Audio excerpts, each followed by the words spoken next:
Class 8 का history का ये लेसन 3 है, ग्रामीण क्षेत्रों पर शासन चलाना। किसका? अंग्रेजों का, है ना। या अंग्रेजों द्वारा ग्रामीण क्षेत्रों पर शासन कैसे कैसे चलाई जाती थी वो। चलिए हम लोग देखते हैं ग्रामीण क्षेत्रों पर शासन कैसे चलाया गया, है ना, इस प्रकार से। आइए, ये जो फिगर है 1765 में रॉबर्ट क्लाइव मुगल दरबार से बिहार और उड़ीसा की दीवानी को ग्रहण कर रहे हैं, है ना। मुगलों से क्या ग्रहण कर रहे हैं? देखिए, मुगलों से, ये आपका कौन है? मुगल, ठीक है ना। और ये है रॉबर्ट क्लाइव। रॉबर्ट क्लाइव आकर के बस कह रहा है कि हमें एक आप परमिशन दे दीजिए, परमिशन लेटर दे दीजिए, जिस पर बिहार और बंगाल में, बिहार और उड़ीसा में हम यहाँ पे क्या कर सकते हैं? व्यापार कर सकते हैं, है ना। रिक्वेस्ट, राजा उतरा नहीं। राजा का ओहदा देख रहे हो कितना ऊपर है ना। अंग्रेज ही मांग रहा है, भैया दे दो, आइए, अब बाद में तो ले लो। कहता है कि कंपनी दीवान बन गई। कैसे कंपनी आया था दीवानी प्राप्त करने के लिए कि हम ही को दे दो भाई, ठीक है ना। आज मांग रहा था, अब ये राजा बन गया। कंपनी क्या बन गई?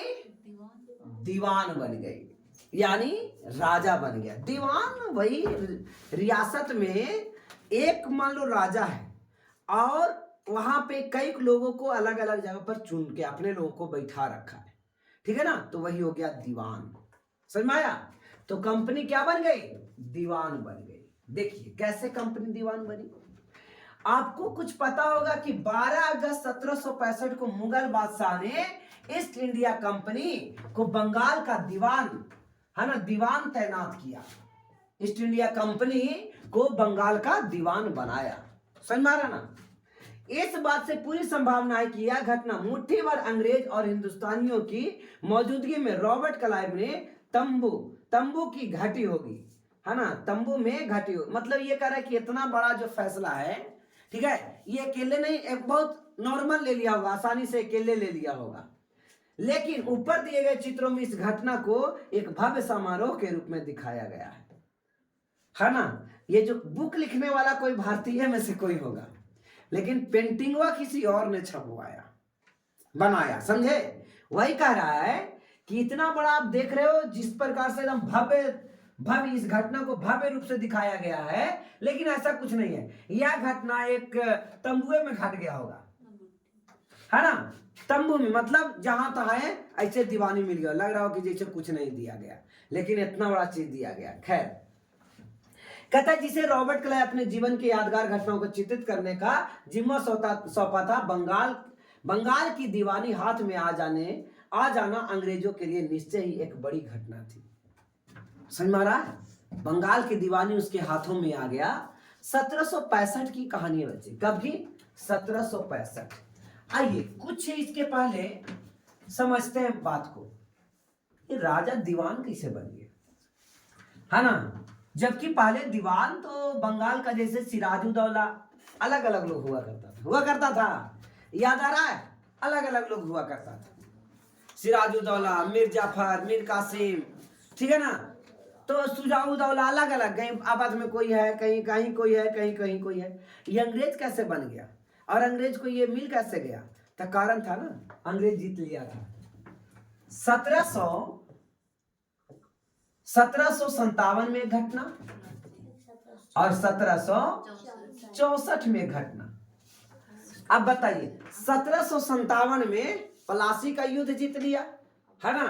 तो ऐसा ही उसको दीवानी मिल गया फ्री में, खाली एगो लेटर लिया है कि ऐसा हम है ना, ये चीज, हाँ तुम मानते हो ना कि हम है राजा,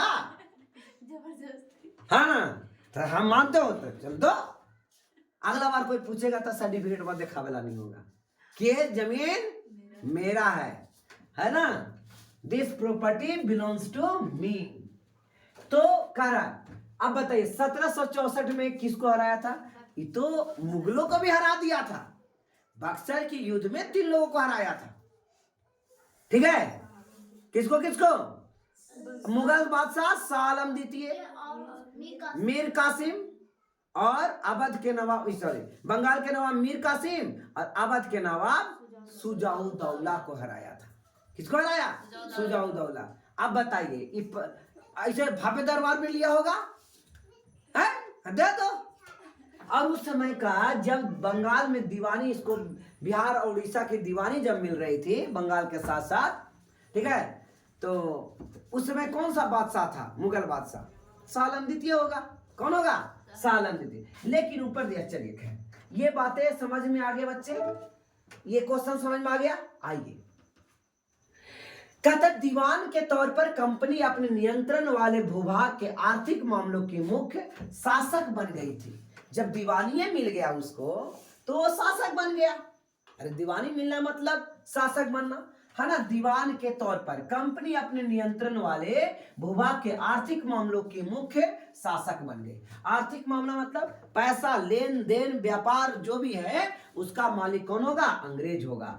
अब उसे अपनी जमीन का शासक चलाने और आमदनी को व्यवस्थित करने का रास्ता ढूंढना था। अब खाली साम्राज्य अपना हो जाए, लेकिन क्या सब जगह अंग्रेजे थे?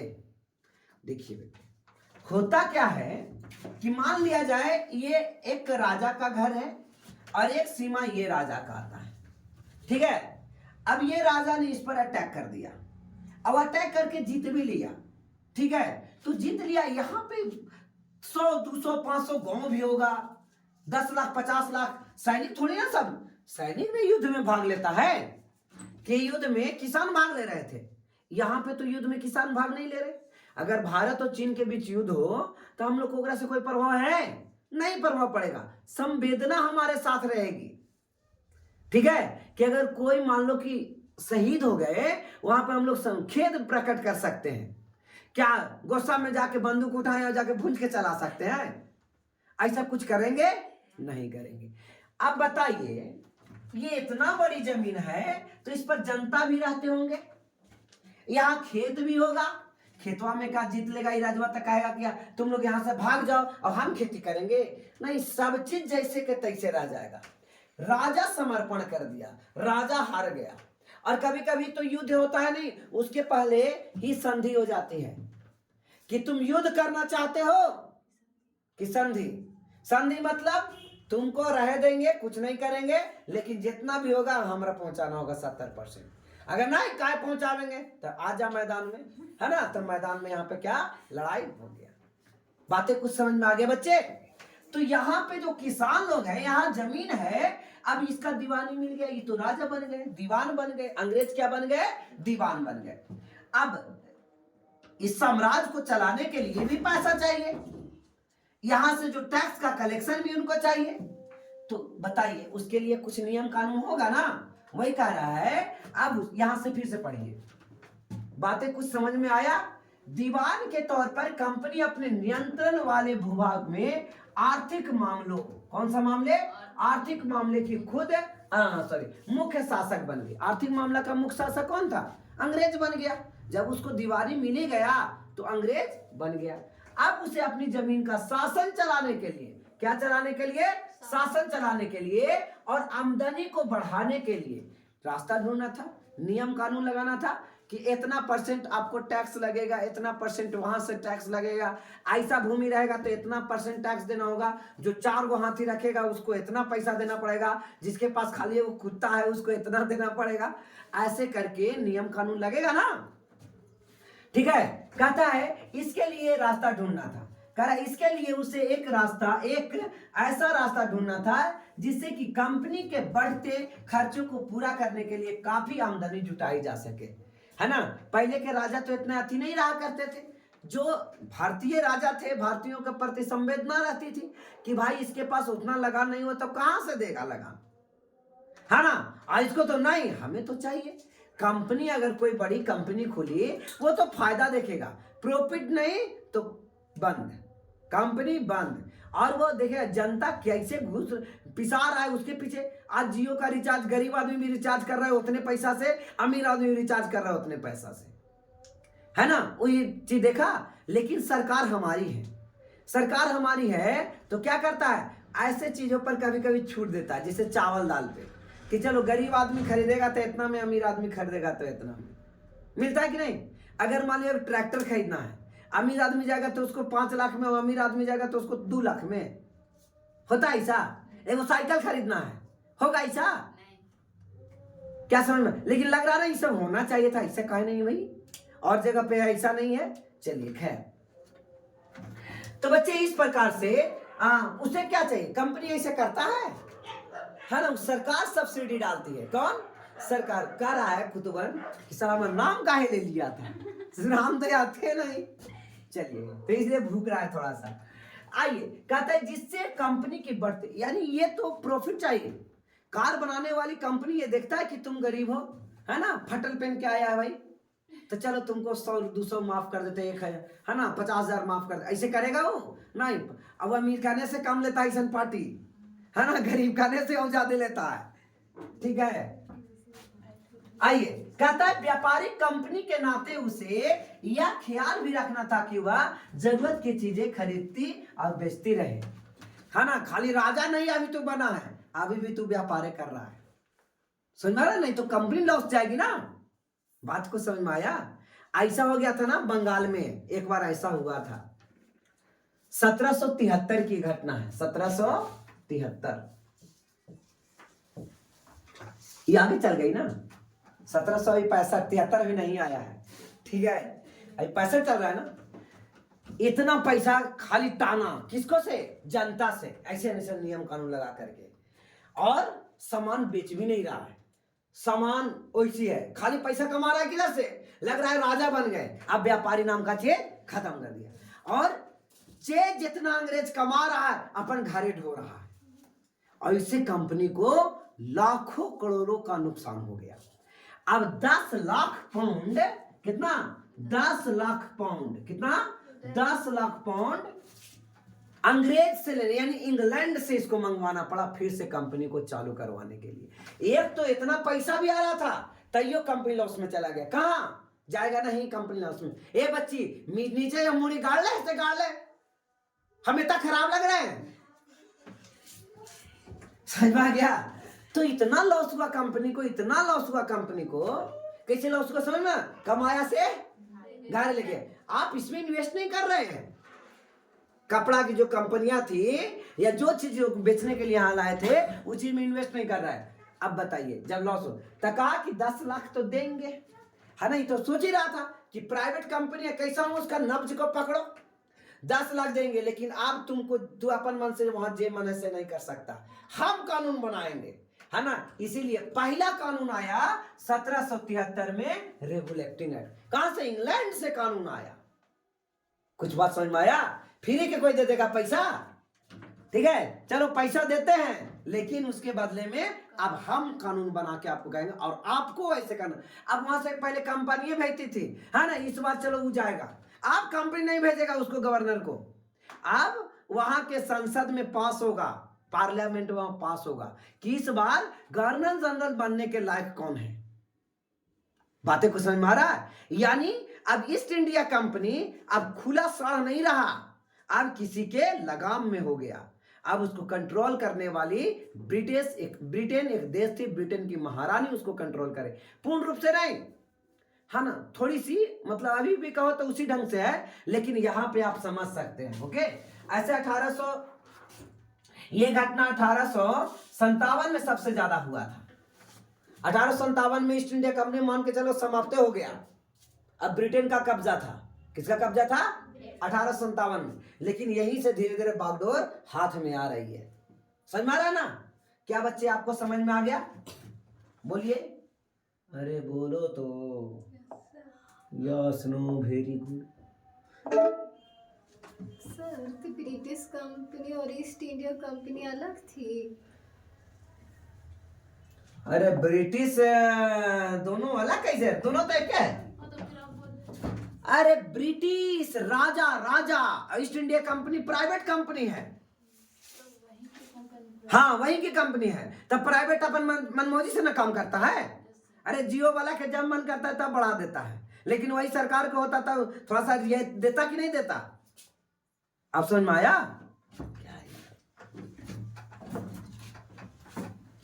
तुम यहीं से आते हो? कहता समय के साथ कंपनी है।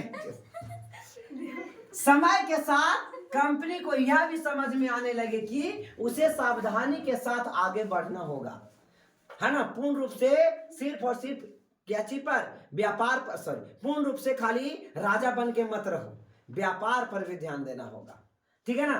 बाहरी ताकत होने की वजह से उसे उन लोगों का भी शांत रखना था जो गांव देहात में पहले शासन चला चुके थे, जिनके पास अभी काफी ताकत और सम्मान था, ठीक है ना। सब गांव, अरे तुमने तो बड़का को ना खरीद लिया, गांव में तो जाके देखो, हाँ, गांव में भी एक मुस्टंडे आदमी रहता है, वो भी कूद सकता है और उसके पास सम्मान था, ठीक है। कहता है सम्मान मतलब बंदूक नहीं, इज्जत व्यवहार।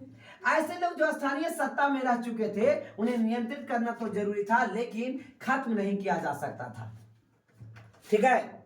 जैसे कितना मुस्लिम आए, कितना ईसाई आए, हिंदू मतलब हिंदू लोग को खत्म कर पाया, मुसलमान ने भी टारगेट बनाया, है ना। मंदिर तोड़ो, ये तोड़ो, वहां मस्जिद बनाओ, ऐसे करो ऐसे करो, क्या मुसलमान हिंदू खत्म हो गया? हिंदू को खत्म करने के लिए ईसाई भी आया, है ना, उसने भी धर्म परिवर्तन बहुत लोग को करवाया, लेकिन आज भी देखिए इतना मात्रा में हिंदू बच गए। तो कहने का मतलब हमारा यह है कि समझ सकता है कोई चीज कि आप छोटा जो एरिया में रहेगा ना, छोटा आदमी, उसको खत्म कर सकते हैं, लेकिन गरीब है लेकिन बहुत मनी में है तो उसको खत्म करना इतना आसान नहीं है ना। एक वैक टूट गया, सब कोई आ गया, तब तो 25 को आता है वहां से, और यहाँ एक ही 25,000 आएगा, कोई गोली बंदूक काम नहीं करेगा। यह काम कैसे हो, इस अध्याय में हम देखेंगे कि कंपनी ने ग्रामीण इलाके को उपनिवेश कैसे बनाया, है ना। सब दिन आता था वहां से कोई सरदार ले जाने के लिए, साहूकार ले जाने के लिए पैसा किसान से, अब आ रहा है लाल टोपी वाला, है ना, ए कौन है लो, ठीक है। तो हो सकता है कुछ कस दे, है ना। और एक एरिया में इतना बड़ा साम्राज्य है बिहार, आज देखो बिहार, उसमें बिहार उड़ीसा बंगाल एक में था, तो समझिए कि कितना बड़ा था। आज खाली बिहार इतना छोटा है, से घूमते से एक ट्रेन से जाइएगा 1-2 दिन लग जाएगा, है ना, दक्षिणी बिहार से उत्तरी बिहार जाने में, ठीक है। और कितना गांव, अब बताइए कै अंग्रेज आवेगा यार, ससुर हमारे चुहार में आता 10 अंग्रेज, तो यहाँ तो ये पहले ही से 1-2 हजार आदमी रहता है। बात को समझ में आ रहा ना। तो यहाँ ऐसे जगह पर कंट्रोल करना कितना मुश्किल काम था, है ना, ये तो पता ही चलेगा। पार्लियामेंट में धावा बोल देना है, वो गांव में आकर के अपना नियम को लागू करवाना इतना आसान काम नहीं है, दोनों में बहुत का अंतर है। ये लड़की नहीं सुना तुम रे, कभी करे कहता आय के संसाधन कैसे जुटाएं, लोगों के अधिकार किस तरह से किए, किस तरह तय किए गए, मन माफिक फसलों की खेती कैसे कराए, यानी जो मन में आए वही फसल की खेती कैसे कराए, ठीक है। अभी किसान कहे हे हमारा मन यही हम करेंगे, अभी यार अभी उतना औकात वाला हुआ है, अभी तो तुम बंगाल के गांव को तो आके देखो, ठीक है। इसीलिए अब मेरी दादाजी वाला कहानी याद आ रहा है ना। मेरे दादाजी कहा करते थे कि गांव में तो पता नहीं चलता था कि अंग्रेज है कि ना है, जैसे हम लोग व्यापार करते थे वैसे ही तो व्यापार सब दिन करते रह गए, यानी अंग्रेज ने गांव के बड़े लोगों से ज्यादा चीज इकट्ठा किया, छोटे लोगों को क्या कर दिया, जैसे के तैसे छोड़ दिया, ठीक है। अब एक के टीचर थे, हाई स्कूल में टीचर थे, याद मुझे आया, वहां एक टीचर थे, उनसे मैं बातचीत कर रहा था, ठीक है, एज बहुत हो गई है, तो उनसे बात कर रहा था, ठीक है ना। तो वो कहे कि भारत हम पूछे कि भारत आजादी से आपको कुछ याद आता है, तो कहे कि हाँ याद आता है। क्या याद आता है? एक ही बात याद आता है कि हम लोग एक जगह स्कूल में पढ़ रहे थे पेड़ के नीचे, और टीचर जी छुट्टी दे दिए, तो हम लोग पूछे कि छुट्टी क्यों मिला, तो बोले क्या रे भारत आजाद हो गया, है ना, इसलिए छुट्टी मिला। बातें कुछ समझ में आया? उस समय वो कह रहे थे 1 या 2 में होंगे, वो कह रहे थे सर बोलते कि 1 या 2 में हम उस समय थे, बस इतने हमको याद है कि भारत क्या हो गया, आजाद हो गया, इसलिए छुट्टी मिला। यानी जमीनी स्तर पर अंग्रेजों ने भी भारत को पूरा गुलाम नहीं किया था, ठीक है, लेकिन कंट्रोल तो होती है वहीं से। बात को समझ में आ रहा है? तो कंपनी की आमदनी यानी कंपनी कैसे पैसा को इकट्ठित करा, आमदनी यानी कि पैसा कहां से आया, ठीक है ना। कंपनी दीवान तो बन गई थी, राजा तो बन गया था, लेकिन अभी वाला कहानी याद दिलाइए, गांव में आना कितना मुश्किल है और कैसे कैसे केकरा केकरा से चंदा लेगा, ठीक है ना। चंदा गांव में लेना कितना मुश्किल है, समझ पा रहा है, हाँ? कहता है लेकिन अभी भी खुद को एक व्यापारी ही मानती थी। कंपनी भारी भरकम लगान तो चाहती थी, पैसा तो चाहता था कि ज्यादा से ज्यादा टैक्स आए, किसे, किसानों से, लेकिन उसके आकलन और वसूली का कोई नियमित व्यवस्था में हिचकिचा रही थी। डर था आएंगे लूट लिया था, है ना, गांव में घुसे और लूट लिए। कहता है उसकी कोशिश यही थी कि ज्यादा से ज्यादा राजस्व हासिल करे और कम से कम कीमत पर बढ़िया सूती और रेशम वस्त्र खरीदे। समझ रहा है, मतलब सूती वस्त्र और रेशम कपड़ा खरीदे और कढ़ाई उड़ाई करके महंगा बेचे, सस्ता खरीदे। ये गांव के लोगों को पढ़ाना पड़ेगा, है ना। आइए, इसी कारण 5 साल के भीतर बंगाल में कंपनी द्वारा खरीदी जाने वाली चीजों में कुल मूल्य दुगना हो चुका था।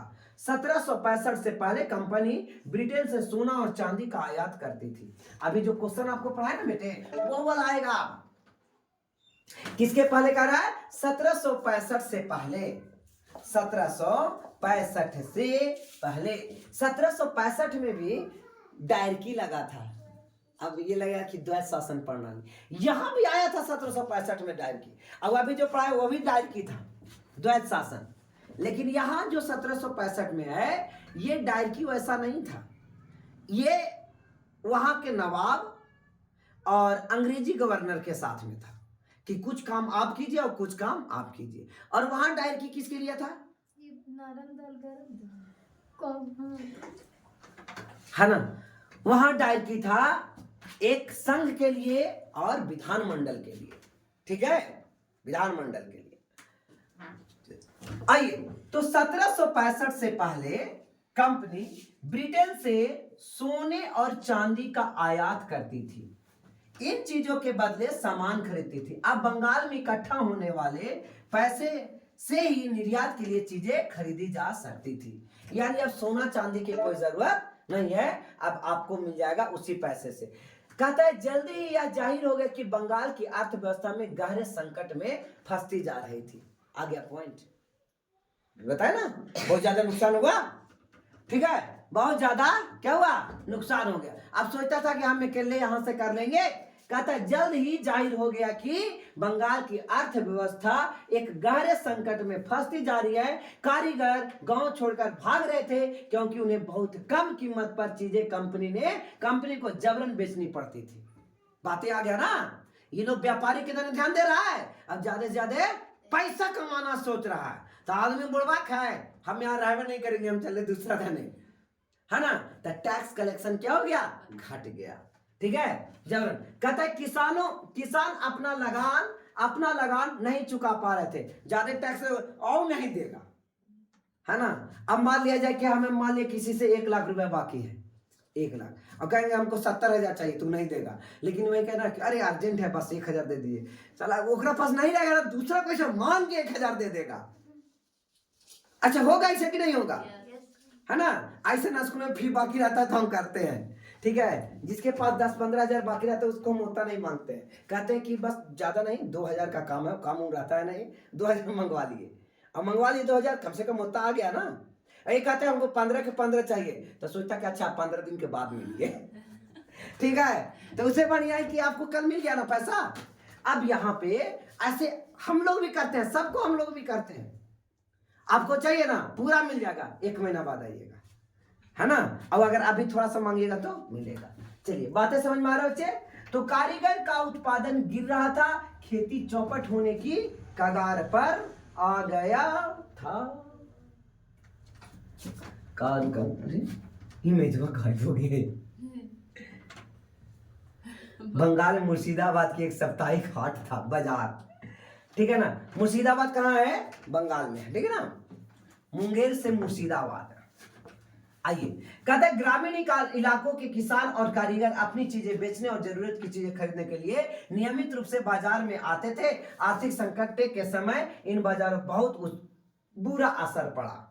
ठीक है ना, क्या बहुत, ये देखिए कर्नवालिस से कौन है ये, कहता है कि बुरा असर पड़ा, है ना। दशक और 1770 में पड़े अकाल, 1770 में बंगाल में अकाल पड़ा, है ना। हा? कहे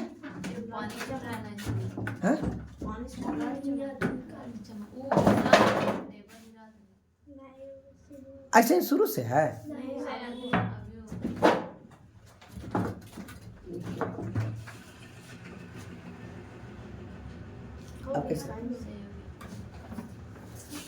कहता है 1770 में पड़े अकाल ने बंगाल में 1 करोड़ लोगों को मौत की नींद सुला दिया। देखिए हम लोग कितना सोचते थे कि सुन में नहीं करिए बच्चे को। 1770 में क्या हुआ, बंगाल में क्या पड़ा, बताइए तो। इतना बड़ा इंपॉर्टेंट ये बनेगा कि नहीं बनेगा, है ना। बंगाल में अकाल पड़ा कब, 1770 में। बंगाल में अकाल कब पड़ा, 1770 में। अकाल ने बंगाल में 1 करोड़ लोगों की मौत का नींद सुला दिया। इस अकाल में लगभग 1/3 आबादी समाप्त हो गई। हरी, एक तो पैसा कमा रहा था, अब काम करे वाला आदमी टपक गया।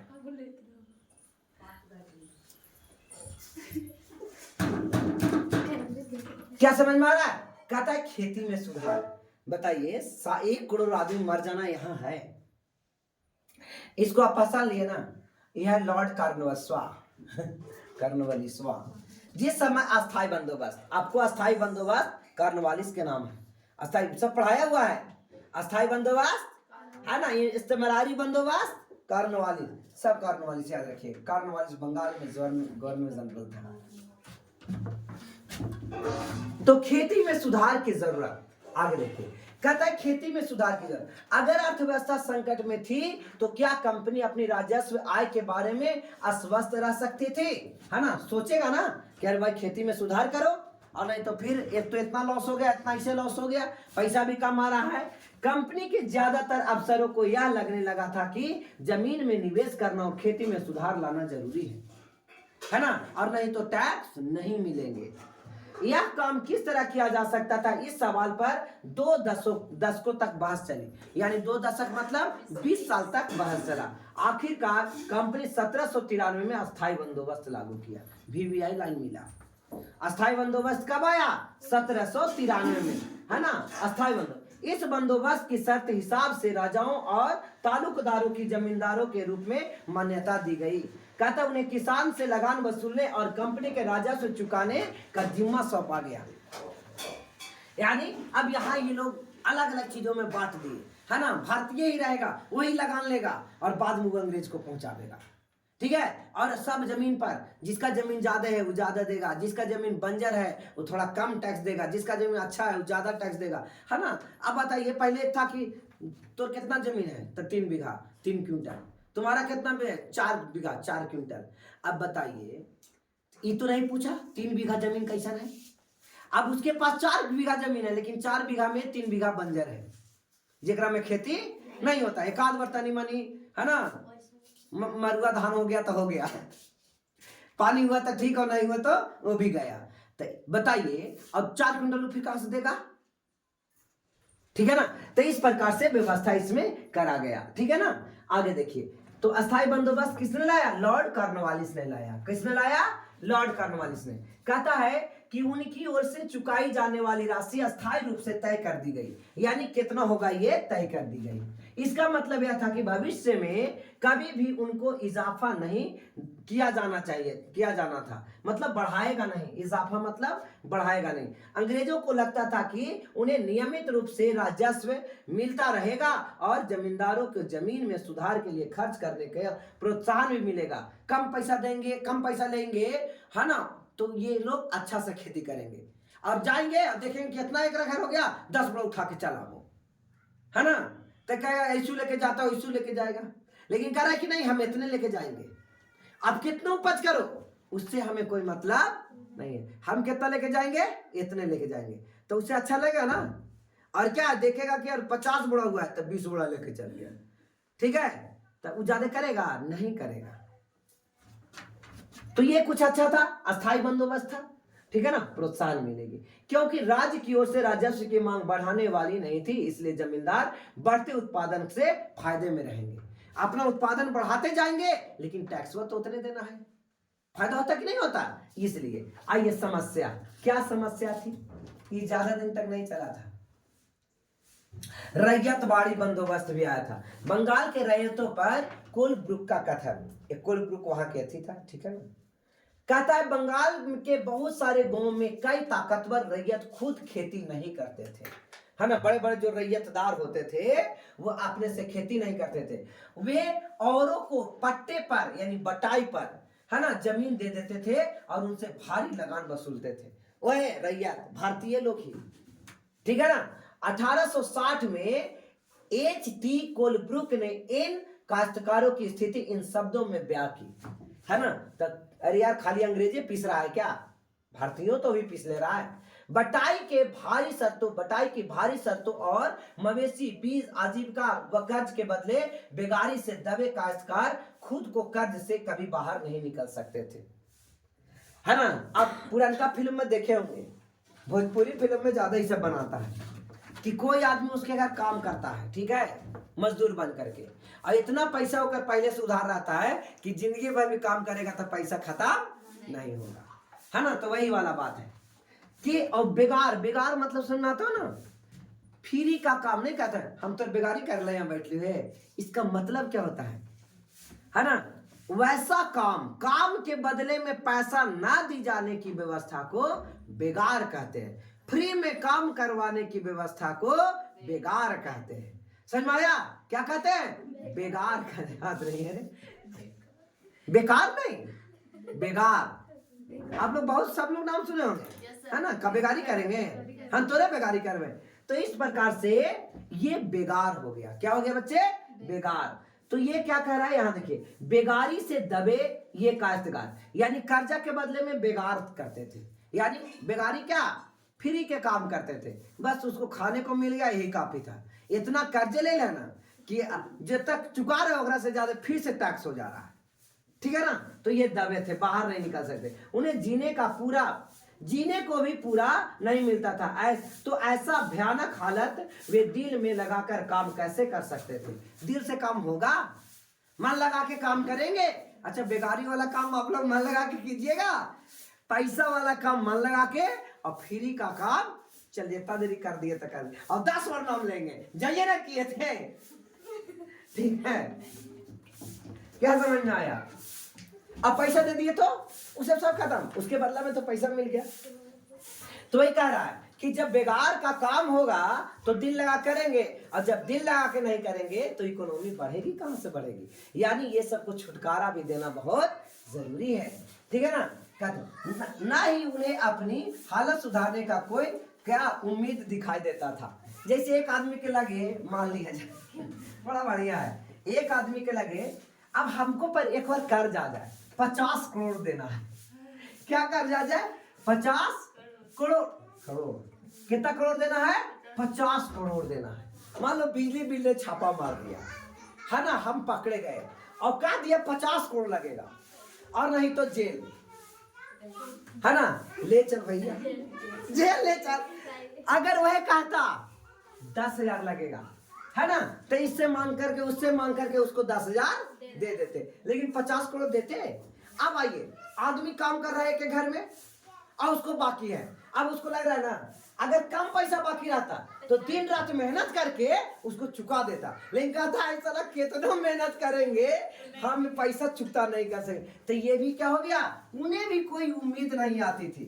हालत सुधारने का, लगता था कि अब हमारी जिंदगी एक में कट जाएगी, समझ में आया ना, चलो बच्चे समझ में आया।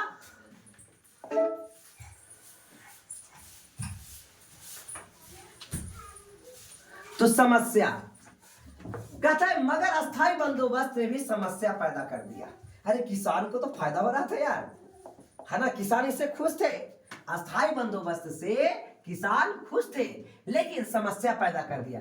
कंपनी के अफसरों ने पाया कि अभी भी जमींदार जमीन को सुधारने के लिए खर्चा नहीं कर रहे थे। असल में कंपनी ने जो राजस्व तय किया था, कहता है वह इतना ज्यादा था कि उसे चुकाने में जमींदारों को भारी परेशानी हो रही थी। जो जमींदार राजस्व चुकाने में विफल हो जाता था, उसकी जमींदारी छीन ली जाती थी। बहुत सारी जमींदारियों की कंपनी वाकायदा नीलामी कर चुकी थी, नीलाम कर चुकी थी। इस लाइन को समझिए बेटे, है ना, अच्छा से थोड़ा दिमाग से समझिए, ठीक है। इस सब्जेक्ट को ऐसा पढ़ाते लगता है कि साइंस चल रहा है ना, ये इतना गौर से सब देखता है, तो ये साइंस जैसा है, लेकिन हम समझते हैं उससे भारी।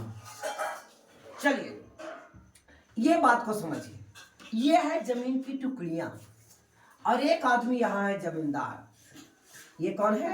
जमींदार। जमींदार, इस जमींदार का मालिक एक खेत का मालिक ये है, ठीक है। अब इसको कई भागों में बांट करके और किसानों से आगे किसानों को दे दिया। किसको दे दिया? किसानों को। और ये किसान इतना भूमि ले लिया और इतना भूमि बेटा ले करके बहुत से मजदूर रख के और काम करवा लिया। समझ में आ रहा है? काम क्या किया? करवा लिया। लेकिन वो अस्थायी बंदोबस्त में जो भी पैसा था, इतना सब मिल करके भी देता है इसके पास अनाज जो जमा हुआ और ये देने जा रहा है, वो भी कम पड़ रहा है, ज्यादा नहीं है, घट जा रहा है। क्या हो रहा है बच्चे? घट जा रहा है। अब ये वो शर्त था कि जितना अस्थायी बंदोबस्त में अगर 50 बोरा तुमको धान पहुंचाना है ना, तो पहुंचाना है। अगर नहीं पहुंचाए तो ये वाला तोरा से ले लेंगे खेतवा। क्यों? ये पूरे हो जाएगा। हम किसानों को नहीं हटावेंगे, हम मजदूर को खेती से नहीं हटावेंगे, हम हटावेंगे सिर्फ तुमको, मालिक को। और हम फिर से बोली लगावेंगे, 50 बोरा कौन दे सकता है ना? तब फिर एगो है ना, अभी कोई नहीं, चलो 40 कौन दे सकता है? हाथ उठा दिया, चलो भाई ठीक है 40 दोगे, ओके चलो ले जाओ, आज से ये तुम्हारा रहा। अब ये नियम कानून इस पर चलाएगा और ये 40 बोरा जुगाड़ करने को। फिर भी स्थिति अच्छा रहेगी क्या? बोलो बच्चे, समझ में आया? तो जमींदारी नीलाम हो गया, ये बात समझ में आया? नीलामी लग जाता है ना, कौन लेगा? फिल्मों में देखते होंगे, है ना, बहुत सारी चीजों के नीलामी लगता है, ठीक है। कहता 19वीं सदी के पहले दशक यानी 1800 से समथिंग आगे, 1800 देखो तो नहीं है, वो देखते रहती है नीचे की नहीं, अत्र बहनी रे 70% नीचे देखती है, हाँ चश्मा लगे तैयो नहीं इधर देखती। 19वीं सदी के पहले दशक तक हालत बदल चुके थे। पहले दशक मतलब 1800 से लेकर के 1825 के पहले, ठीक है ना बेटे। कहता है बाजार की कीमतें बढ़ी और धीरे धीरे खेती का विस्तार होने लगी। इससे जमींदारों की आमदनी में सुधार आया, लेकिन कंपनी का कोई फायदा नहीं हुआ। कहे अस्थायी बंदोबस्त था ना, ठीक है। अब बताइए 50 बोरा ना उसको देना है और धीरे धीरे पैदावार बढ़ रही है। सुधार करेगा तो पैदावार बढ़ेगा, और जब पैदावार बढ़ा तो क्या होगा? उसको तो 50 बोरा देना है और 60 बोरा आ गया, 10 बोरा किसको हो गया? उस जमींदार को हो गया। समझ में आ रहा है? उस किसको हो गया? और ऐसने जमींदार का हुआ था ना, भारत जब आजाद हुआ जमींदार के साथ खेतवे रह गया, है ना। ये तो जमींदार कुछ ही थे, याद आ रहा है ना। ये बदले जा सकते थे, जमींदार बदले जा सकते थे, लेकिन आजाद अंग्रेज यहाँ से चला गया, जमींदारिया वही के वही रखले रह गया। तो अंतिम बार जेकर जमींदारी मिला ओके रह गया सब खेतवे ओकर नाम से, है ना। इसीलिए कहा जाता है सब चुआवार सब तुम लोग के गांव में एगो नहीं बाबू साहब कोई है ना, ओकर पूरे था जमीने का, वैसा ही जमींदारी उसको मिला हुआ था उसका पूर्वज के, और पूर्वज के जमींदारी मिला हुआ था। अब अंग्रेज यहाँ से चले गए, अब सब खेत ओकरे हो गया, है ना। यहाँ भी ऐसे ही हुआ था। ये बगल में जो सब प्रमोद सिंह वगैरह देख रहे हो ना, ये बगल में मोनाकर, तो ये क्या है, इनके जो दादा के पापा थे उनका जमींदारी मिला हुआ था, लास्ट वाला पूरा कहते हैं कोचे सब 40-50 बीघा, इधर 200 बीघा, ऐसे पूरा जमीन था, है ना।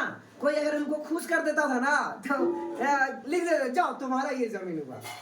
ये सब दुनिया लोग बसा हुआ है ना, सब उन्हीं का जमीन में बसा हुआ है। वो लोग रह करके काम करते थे, और वो काम करते थे उसका बदला में कहता जो रहेगा तो जगह ना जो वहाँ उठा ले, ठीक है, मट्टी चिट्टी को उठा लिया। और अब कागज जब देखे गया तो कागज एक रख मिल रहा है ना, उसका खेती का कागज है ये नहीं है, लेकिन अब थोड़ा सा लड़ाई चल रहा था। अब लेकिन क्या है, फिर भी उसी को दे दिए कागज लिए, जाओ पहले तुम मिल गया तो मिल गया। अब ये वो काम नहीं सब करता है उसका। तो ये जमींदारी समझ में आया ना? आइए, तो बच्चे समझ में आ गया कि ज्यादा फायदा किसको देखने को मिला? जमींदार को, लेकिन कंपनी को तो फायदा नहीं हुआ। अब अस्थायी बंदोबस्त का ये बेकार है भाई, अस्थायी बंदोबस्त नहीं बढ़ेगा।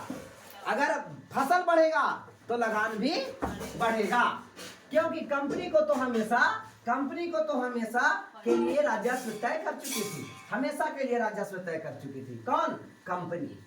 लेकिन आइए बच्चे, बच्चे तुम्हें दिखाएं, अब वह राजस्व में वृद्धि नहीं कर सकती थी, लेकिन जमींदारों को अभी भी जमीन का बेहतरी में कोई दिलचस्पी नहीं थी। कहता है उसमें कुछ और बंदोबस्त की शुरुआती सालों में ही अपनी जमीन गंवा चुके थे, जो बच रहे थे उन्हें उन्हें भी बिना परेशानी से निवेश का खतरा उठाने, मतलब ये लोग नहीं चाहते थे, जितना है उतने सब सही है, ज्यादा टेंशन लेने वाली बात नहीं है। गतिविधि है ना, क्या है, आपको ऐसा क्यों लगता है कि कोल ग्रुप बंगाल में उप पट्टेदारों की स्थिति से इतने चिंतित थे? पिछले पन्नों में पढ़कर संभावित कारण बताइए। मतलब समझ रहा है, कोल ग्रुप काहे ना इतना चिंतित था भाई भारतीयों को लेके? अपन फायदा कि सबके पहले पूरा छूट मिलेगा, है ना, ये सब तो जमींदार को ना ऐसे कर दिया है, इतना कर्जा ओकरा पर हो गया है, अरे फ्री दो, छोड़ दो, माफ कर दो, है ना, माफ कर दो, फिर देखिए कैसे काम होगा। तो जब काम होगा तबे ना कंपनी को पैसा मिलेगा। हाँ, समझ में आ रहा है बच्चे?